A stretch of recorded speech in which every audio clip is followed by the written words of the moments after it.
നമസ്കാരം. ഞാൻ ഇന്ന് പറയാൻ പോകുന്ന കഥയുടെ പേരാണ് രണ്ട് മണിക്കുടം.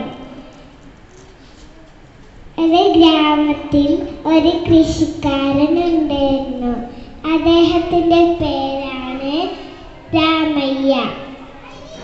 എന്നും രണ്ട് മണിക്കുടം അടുത്തുള്ള കുളത്തിൽ നിന്ന് വെള്ളം കോരുകയായിരുന്നു. അപ്പോൾ ഒരു മണിക്കുടം പൊട്ടിയതായിരുന്നു, മറ്റേതോ പൊട്ടിയതല്ല.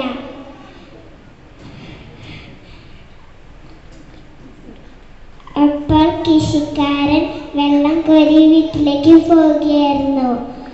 അപ്പോൾ പൊട്ടിയ മണിക്കുടത്തോട് പൊട്ടാത്ത മണിക്കുടം പറഞ്ഞു, നീ പൊട്ടിയതാണ്, കൃഷിക്കാരനെ കൊണ്ട് നിനക്ക് ഒരു പ്രയോജനമില്ല.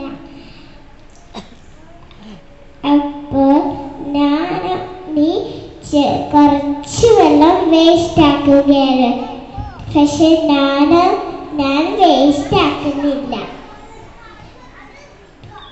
അപ്പൊ കൃഷിക്കാരൻ വീട്ടിലേക്ക് പോയിരുന്നു. പിന്നെ പിറ്റേ ദിവസം കൃഷിക്കാരൻ വെള്ളം കോരി വീട്ടിലേക്ക് പോവുകയായിരുന്നു. അപ്പോൾ പൊട്ടിയ മണിക്കുടം കൃഷിക്കാരനോട് പറഞ്ഞു, നീ മാറ്റി വേറെ ഒരു മണിക്കുടം മേടിച്ചൂടെ എന്ന് പറഞ്ഞു. അപ്പോൾ ചിരിക്കാരൻ ചിരിച്ചു പറഞ്ഞു, ആര് പറഞ്ഞു നിങ്ങൾ വേറെ മണിക്കുടം മേടിക്കാന്? നീ ഈ പൂക്കളൊക്കെ കണ്ടോ? ഇതൊക്കെ നീ നനച്ചു വരട്ടിയതാണ്. അപ്പോൾ ആ മണിക്കുടം അങ്ങോട്ട് നോക്കി. അപ്പോൾ കുറേ ചെടികൾ കണ്ടു. അപ്പോൾ പൊട്ടാത്ത മണിക്കുടം പൊട്ടിയ മണിക്കുടത്തിനോട് ക്ഷമ ചോദിച്ചു.